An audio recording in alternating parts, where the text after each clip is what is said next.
பீர்க்கங்காய் தோல் வச்சு ஒரு துவையல் செய்யலாம் வாங்க பார்க்கலாம். ஒரு 10 சின்ன வெங்காயம் உரிச்சு எடுத்துக்கிறேன், 2 பூண்டு, 4 காஞ்ச மிளகாய்.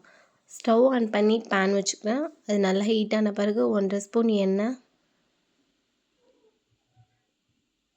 1 ஸ்பூன் உளுந்தம்பருப்பு, 1 ஸ்பூன் கடலைப்பருப்பு, காஞ்ச மிளகாய் 4, சின்ன வெங்காயம் உரிச்சு எடுத்துக்கிறேன், அப்புறம் பூண்டு எல்லாம் வதக்கிட்டதுக்கப்புறம் பீர்க்கங்காய் தோலை உள்ளே போட்டுக்கலாம்.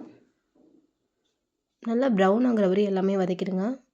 சின்னதாக புளி, உப்பு, ஒரு 1/4 ஸ்பூன் உப்பு, சின்னதாக புளி, தேங்காய் கொஞ்சம், ஒரு 1/4 கைப்பிடி தேங்காய், அவ்வளோதாங்க.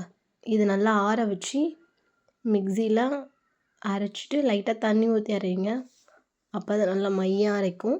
ஸோ அதை தாளிக்கணும், அவ்வளோதான். ஒரு பீர்க்கங்காய் தோல் வந்து நம்ம எப்பவுமே குப்பையில் போடுவோம். ஸோ இந்த ஒரு தடவை ட்ரை பண்ணி பாருங்கள். அதுக்கப்புறம் நீங்கள் குப்பையிலே போடாமல் துவையல் ரெடி பண்ணலாம். ஸோ சிம்பிளாக இருக்கும், டேஸ்ட்டாகவும் இருக்கும். கண்டிப்பாக ட்ரை பண்ணுங்கள்.